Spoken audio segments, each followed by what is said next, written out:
بسم اللہ الرحمن الرحیم۔ السلام علیکم ورحمۃ اللہ وبرکاتہ۔ دریائے نیل جس کا پانی ٹھاٹھے مارتا تھا اور مصر کے کھیتوں کو سیراب کرتا تھا، وہ دریا خشک ہو چکا تھا۔ مصر کے لوگ یہ دیکھ کر بہت پریشان تھے۔ ایسا پہلی بار نہیں ہوا تھا۔ ہر سال دریائے نیل خشک ہو جاتا تھا۔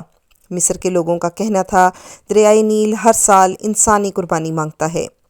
جب وہ یہ قربانی دے دیتے ہیں تو دریائے نیل پھر سے ٹھاٹھے مارنا لگتا ہے اور لوگ خوش ہو جاتے ہیں۔ ان کی کھیتیاں پھر سے لہلہانے لگتی ہیں۔ اب ایک بار پھر دریائے نیل خشک ہو چکا تھا۔ لوگوں کے چہرے پریشانی سے مرجھا گئے تھے۔ دریا اس بار پھر ایک انسان کی قربانی مانگ رہا تھا۔ وہ سب مجبور تھے۔ انہی دنوں حضرت عمر بن عاص رضی اللہ تعالیٰ عنہ نے مصر فتح کیا۔ مصر میں فوجیں موجود تھیں۔ امیر المومنین حضرت عمر فاروق رضی اللہ تعالیٰ عنہ نے حضرت عمر بن عاص رضی اللہ تعالیٰ عنہ کو گورنر مقرر کیا تھا، اور اس کے چند دن بعد ہی دریائے نیل خشک ہو گیا۔ لوگوں کی پریشانی دیکھنے کے لائق تھی۔ لوگ دریائے نیل میں انسانی قربانی کی تیاریاں کرنے لگے۔ اب لوگ خوش تھے کہ دریا انسان کی قربانی کے بعد پھر سے بہنا شروع کر دے گا اور خوشحالی ہی خوشحالی ہوگی۔ آخر وہ دن بھی آ گیا جس دن ایک انسان کی قربانی دریائے نیل کو بھیٹ چڑھانا تھی۔ لوگ صبح ہی صبح تیار ہو کر باہر نکل آئے جیسے عید کا سماں ہو۔ ہر شخص کے چہرے سے خوشی چھلک رہی تھی۔ حضرت عمر بن عاص رضی اللہ تعالیٰ عنہ نے نیل کے خشک ہونے کی وجہ سے وہ بھی سخت پریشان تھے۔ جب انہوں نے سنا کہ یہ لوگ دریائے نیل کی بھیٹ چڑھانے کے لیے ایک انسان کو قربان کرنے لگے ہیں تو وہ تڑپ اٹھے کہ یہ تو سراسر ظلم ہے۔ دریا کے لیے ایک انسان کو قتل کرنا کہاں کی عقل مندی ہے۔ حضرت عمر بن عاص رضی اللہ تعالیٰ عنہ اپنے چند آدمیوں کے ساتھ دریائے نیل کی طرف چل پڑے۔ وہ اس قربانی کو ہر حال میں رکوانا چاہتے تھے۔ جب وہ دریائے نیل کے پاس پہنچے تو انہوں نے وہاں عجیب سما دیکھا۔ لوگ زرق برق کپڑے پہنے وہاں پر موجود تھے۔ ہر شخص کے چہرے سے خوشی عیاں تھی۔ جب ان لوگوں نے گورنر کو دیکھا تو حیران رہ گئے اور سوچنے لگے شاید گورنر بھی اس قربانی کو دیکھنے کے لیے آئے ہیں۔ حضرت عمر بن عاص رضی اللہ تعالیٰ عنہ نے دیکھا کہ لوگ ایک 15 سالہ لڑکی کو وہاں لے کر آئے۔ اس لڑکی نے زرق برق لباس پہنا ہوا تھا۔ وہ زیورات سے لدی بندی تھی۔ لڑکی خوف سے کانپ رہی تھی اور اس کا چہرہ ہلدی کی طرح زرد ہو رہا تھا۔ لڑکی لڑکھڑاتے قدموں سے آگے بڑھی۔ وہ لرزتی کانپتی ہوئی لوگوں کے ہمراہ دریائے نیل کے کنارے پر پہنچ کر رک گئی۔ اس نے مڑ کر اپنے باپ کو دیکھا۔ باپ کی آنکھوں میں آنسو تھے لیکن وہ مجبور تھا۔ لوگ اس کی بیٹی کو گھسیٹ کر موت کے منہ میں دھکیل رہے تھے اور وہ کچھ نہیں کر سکتا تھا۔ اپنی بوڑھی آنکھوں سے بیٹی کو موت کے منہ میں جاتا دیکھ رہا تھا، اور لڑکی کی ماں تو غم سے نڈھال ہوتی جا رہی تھی۔ لڑکی ہاتھ چھڑا کر اپنے باپ کی طرف دوڑ پڑی۔ لوگ اس کے پیچھے بھاگ کھڑے ہوئے اور لڑکی کو لے کر پھر دریا کے کنارے پر آ گئے۔ لڑکی رو رو کر التجا کرتی رہی، خدا کے لیے مجھے چھوڑ دو، میں مرنا نہیں چاہتی۔ لوگوں نے اسے مضبوطی سے پکڑ لیا۔ حضرت عمر بن عاص رضی اللہ تعالیٰ عنہ کے صبر کا پیمانہ لبریز ہو چکا تھا، اور لڑکی کو لوگوں کی قید سے چھڑاتے ہوئے بولے، یہ سب کیا ہے؟ تم اس لڑکی کو کیوں ہلاک کرنا چاہتے ہو؟ لوگ گورنر کی بات سن کر پریشان ہو گئے۔ لڑکی بھاگ کر اپنے باپ کے پاس چلی گئی۔ لڑکی کی ماں نے آگے بڑھ کر اسے اپنے ساتھ لپیٹ لیا۔ لڑکی سسکیاں لے کر رو رہی تھی اور ماں چپ کروانے کی کوشش کرتے ہوئے خود بھی رو رہی تھی۔ لوگوں نے کہا، اے امیر، دریائے نیل خشک ہو چکا ہے اور وہ ہر سال ایک انسان کی قربانی مانگتا ہے۔ یہ سن کر حضرت عمر بن عاص رضی اللہ تعالیٰ عنہ نے ناگواری سے لوگوں کی طرف دیکھا اور پوچھا، کیا ہر سال یہ دریا اسی طرح سے خشک ہو جاتا ہے؟ لوگوں نے جواب دیا، جی ہاں، ہر سال دریائے نیل اسی طرح سے خشک ہو جاتا ہے، اور جب یہ دریا خشک ہو جاتا ہے تو ہم ایک انسانی جان کی قربانی دیتے ہیں۔ اس کے ساتھ ہی دریا کا پانی بڑھنا شروع ہو جاتا ہے اور دیکھتے ہی دیکھتے دریا میں طغیانی آ جاتی ہے۔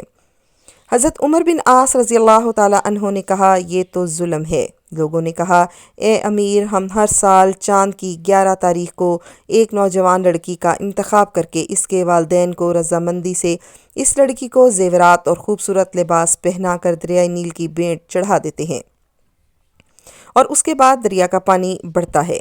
یہ سن کر حضرت عمر بن عاص رضی اللہ تعالیٰ عنہ نے کہا، اسلام ان باتوں کو پسند نہیں کرتا۔ تم ہر سال ایک انسان کو قتل کر دیتے ہو، دریا کی بھیڑ چڑھا دیتے ہو۔ یہ تو سراسر ظلم ہے۔ اسلام ان فضول باتوں کو مٹانے کے لیے آیا ہے، آئندہ تم ایسا نہیں کرو گے۔ یہ سن کر لوگ بولے، دریا تو پھر خشک ہی رہے گا، ہماری کھیتیاں برباد ہو جائیں گی، ہم بھوک سے مر جائیں گے اور ہمارے جانور بھی ہلاک ہو جائیں گے۔ حضرت عمر بن عاص رضی اللہ تعالیٰ عنہ نے کہا، تم پریشان نہ ہو، ایسا کچھ نہیں ہوگا۔ حضرت عمر بن عاص رضی اللہ تعالیٰ عنہ نے انہیں یہ رسم ادا کرنے کی اجازت نہ دی۔ اب لوگ بڑے پریشان ہوئے کہ ایسا نہ کیا تو ہر طرف خشک سالی ہو جائے گی اور ہم سب بھوک سے مر جائیں گے۔ اب ان کی سمجھ میں نہیں آ رہا تھا کہ وہ کیا کریں۔ ان میں اتنی جرت نہیں تھی کہ وہ گورنر کے حکم کی خلاف جا سکتے۔ وہ سب خاموشی سے سر جھکائے کھڑے ہو گئے۔ حضرت عمر بن عاص رضی اللہ تعالیٰ عنہ نے لڑکی کو اس کے ماں باپ کے ساتھ گھر بھجوا دیا اور لوگ بھی آہستہ آہستہ وہاں سے جانے لگے۔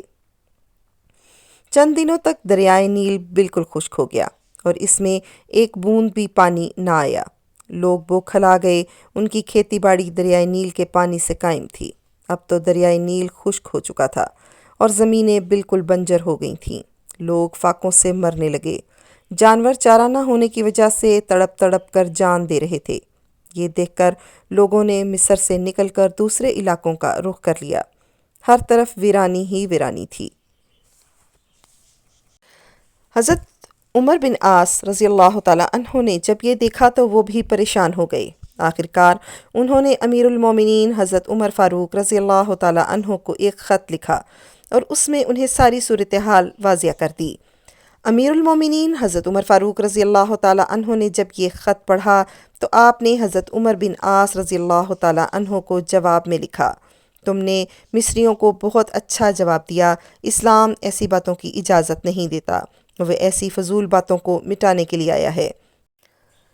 حضرت عمر رضی اللہ تعالیٰ عنہ نے کہا کہ میں اس خط کے ساتھ ایک اور رکا بھی بھیج رہا ہوں، تم یہ رکا دریائے نیل میں ڈال دینا۔ حضرت عمر بن عاص رضی اللہ تعالیٰ عنہ کے پاس امیر المومنین حضرت عمر فاروق رضی اللہ تعالیٰ عنہ کا خط پہنچا تو انہوں نے خط کے بعد وہ رکا بھی پڑھ لیا جو دریائے نیل میں ڈالنے کے لیے آیا تھا۔ اس میں لکھا تھا کہ خط اللہ کے بندے عمر بن خطاب رضی اللہ تعالیٰ عنہ کی طرف سے دریائے نیل کے نام تھا۔ اے دریا، اگر تو اللہ کے حکم سے بہتا تھا اور ہم بھی اللہ ہی سے تیرا جاری ہونا مانگتے ہیں، اور تو اللہ کے حکم سے جاری ہو جا، اور اگر تو خود اپنی مرضی سے بہتا ہے اور اپنی ہی مرضی سے رک جاتا ہے تو پھر تیری کوئی پرواہ نہیں اور ضرورت نہیں۔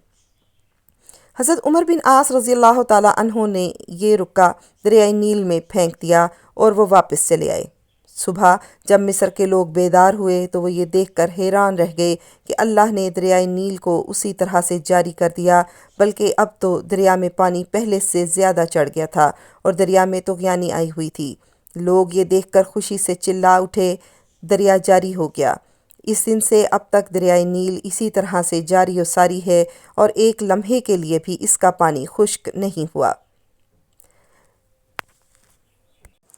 زینت کے خزانوں کو الماس کہتے ہیں، لگے تڑ پانی کی تو اسے پیاس کہتے ہیں۔ یوں تو سب کی پیاس بجھاتا ہے دریا، جو دریا کی پیاس بجھائے اسے عمر بن خطاب کہتے ہیں۔ اگر آپ نے ابھی تک میرے چینل لائف وتھ زویا کو سبسکرائب نہیں کیا تو کر لیجئے، مجھے آپ کی طرف سے حوصلہ افزائی کا انتظار رہے گا۔ اپنی خصوصی دعاؤں میں یاد رکھیے گا۔ السلام علیکم ورحمۃ اللہ وبرکاتہ۔